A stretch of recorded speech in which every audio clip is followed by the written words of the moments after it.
On almost every high street in Britain, there is a familiar sight: a large pub, cheap food, cheap beer, a carpet that looks like it has seen generations of spilled pints. For millions of people, JD Wetherspoon is not just a pub, it is a ritual. Breakfast after a night shift, a pint before the train, a full meal that costs less than a sandwich elsewhere. But what most customers never see is that this giant of British hospitality once stood on the edge of collapse, buried under hundreds of millions in debt, losing money at a terrifying speed, and facing a future where even its most loyal fans began to question if the doors would stay open. At its darkest moment, JD Wetherspoon was burning cash. Interest costs were rising, pubs were empty, and the company was only weeks away from decisions that could have changed its future forever. Now you might be thinking, how could a business this dominant come so close to failure? And more importantly, how did it fight its way back?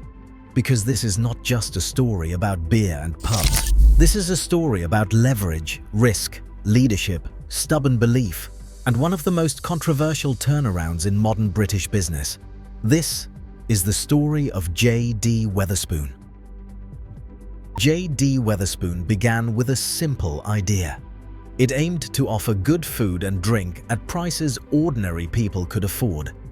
While other pubs chased premium branding and exclusivity, Wetherspoon went in the opposite direction. Big venues, central locations, no music, no televisions, and a relentless focus on cost control. Under the leadership of Tim Martin, the company expanded aggressively through the 1990s and the early 2000s. Old cinemas, banks, and department stores were transformed into pubs almost overnight. Rent was kept low by buying unloved properties. Staffing was efficient. Suppliers were squeezed hard on price. The formula worked. By the mid-2000s, JD Wetherspoon had hundreds of pubs across the United Kingdom. Revenues surged year after year. Investors loved the growth story. Banks were eager to lend, and the company did what many fast-growing businesses do when money is cheap. It borrowed heavily. Debt funded expansion, expansion fueled profits, and profits justified even more borrowing. For years, the strategy looked brilliant. But here is where it gets interesting. The very thing that powered Wetherspoon's rise would later threaten to destroy it. By the late 2000s, JD Wetherspoon was at its peak. The company operated close to 1,000 pubs. Annual revenue climbed into the billions, and its founder became one of the most outspoken figures in British business. But beneath the surface, cracks were forming. The balance sheet was loaded with debt. Hundreds of millions were borrowed during an era of low interest rates. The assumption was simple: pubs would stay full, cash flow would remain strong, and refinancing would always be available. Then the world changed. The global financial crisis hit.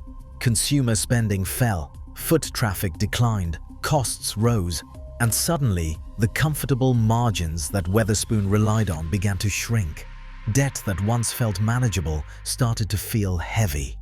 Still, the company survived the crisis, but it came out more fragile than it appeared. Growth slowed, returns tightened, and the margin for error was gone. Then came the shock that almost finished the business. In the years leading up to the pandemic, JD Wetherspoon was already under pressure. Wage costs were rising, business rates were climbing. Competition from supermarkets selling cheap alcohol was intense. Younger consumers were drinking less than previous generations. Profits began to flatten.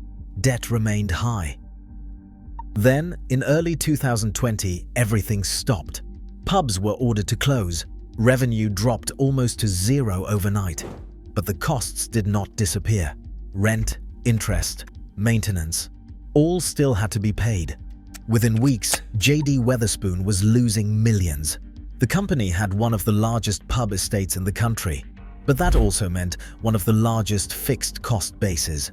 Cash reserves drained rapidly and debt became a ticking clock. At one point, the company was burning tens of millions per month. Now you might be thinking that government support saved them. And yes, furlough schemes and temporary relief helped, but it was not enough to erase the danger.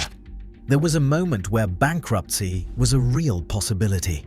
Suppliers were nervous, landlords were under pressure, and the market was questioning whether Wetherspoon could survive with its existing debt load. This was the low point. Before we move on, please subscribe to our channel. We want to hit 5,000 subscribers this week. Now let's move on with the video. Facing disaster, JD Wetherspoon made choices that reshaped the company. First, it raised emergency funding, new loans and new facilities, painful but necessary. This bought time.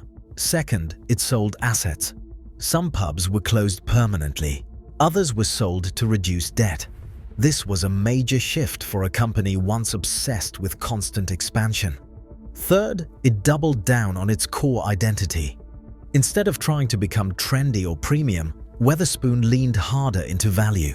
Prices were kept low even when costs rose. This protected footfall. And then came the most important pivot. The company invested heavily in operational efficiency. Digital ordering through the app reduced staffing pressure. Menu simplification cut waste. Supplier negotiations were pushed to the limit. Every penny mattered.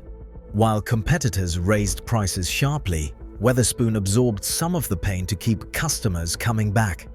This hurt margins in the short term, but preserved volume. Behind the scenes, debt was slowly restructured. Interest burdens were managed. And as restrictions eased, something unexpected happened. Customers returned. Not just returned, they flooded back. By 2022 and 2023, JD Wetherspoon began to stabilize.